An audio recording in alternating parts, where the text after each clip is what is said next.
Čaute, ja som Jany. Boží dotyk v mojom živote. No jeden z tých najväčších bolo vtedy, keď som sa rozhodovala kam zo strednej a kam na vysokú školu alebo pracovala. Počas toho obdobia, kedy som sa rozhodovala, ako mne Boh veľmi prehováral a chcela som ísť pôvodne študovať angličtinu alebo slovenčinu alebo niečo také, ale stalo sa pár naozaj veľkých dotykov v mojom živote a hádajte čo teraz. Končím prvý rok na Gateway College. Keď som mala 14 rokov, bola som v nemocnici.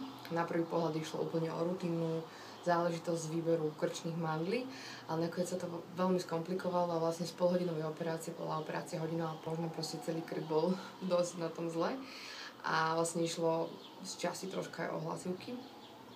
Takže vlastne taká situácia, kedy som tam nemala nikoho a proste som sa bála. No a vlastne už som bola pred operáciou pár minút a ešte som ležala na svojej izbe. A takto vzadu vlastne bolo také rádio. Jasne, a zrazu to tak začalo šumieť a prepol sa to na rádio Lumen úplne samé od seba a vlastne išla tam pesnička Moje malé svetielko, chcem, aby mi svietilo.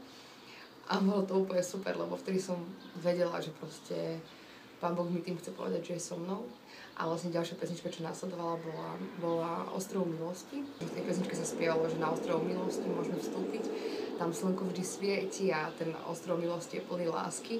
A naozaj vtedy som si bola absolútne istá, že nie som sama a že proste aj celú tú operáciu, aj všetko, že to proste zvládnem. A potom vlastne po operácii mi ešte sestričky hovorili, že ako som už aj ležala na operačnom stole a išli ma uspávať, že som sa brutálne usmievala, že to nechápali, lebo väčšina detí a tínedžerov sa brutálne bojí. No a bolo to také uistenie naozaj, že Pán je so mnou a bolo to v období, keď som sa vlastne rozhodovala, že či chcem ísť na tú cestu s Ježišom alebo nie.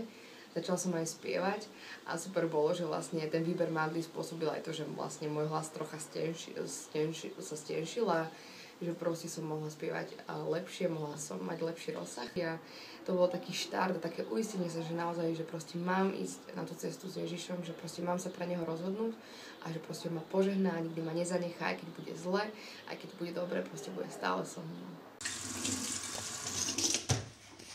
Čaute, ja som Sisa a Božie dotyky som zažívala na modlitbách za môjho budúceho partnera a úžasné bolo to, keď sa tieto modlitby naplnili a zhmotnili, keď ten pravý od Pána naozaj prišiel a neuveríte, som zasnúbená a o 2 mesiace sa vydávam. Čaute. Dotyk neba pre mňa znamená čas, kedy viem, že som v Božích rukách a že viem, že sa mi nič nemôže stať, pretože viem, že môj Boh je nad všetkým. A si to tak úplne uvedomím za posledný rok, keďže moja rodina prešla strašne ťažkými vecami, v ktorých som nevedela víťazstva a vedela som, že tam jednoducho je, pretože žijem víťazný život a som dieťa víťaza. A som si tak uvedomila počas nahrávania bratislavského CDčka Wildlife iný, že proste môj Boh je nad všetkým, pretože tam sa spievala jedna piesňa, vtedy sa ma Boh tak dotýka a vedela som, že je to dotyk neba, že je to proste niečo, čo milujem a že je to niečo, v čom milujem byť proste uprostred Božej prítomnosti a Božej vôle. A vlastne dotyk neba zmenil môj život. Čaute, ja som David. Kedysi som miloval skateboarding a tak som prijal Ježiša Krista do svojho života.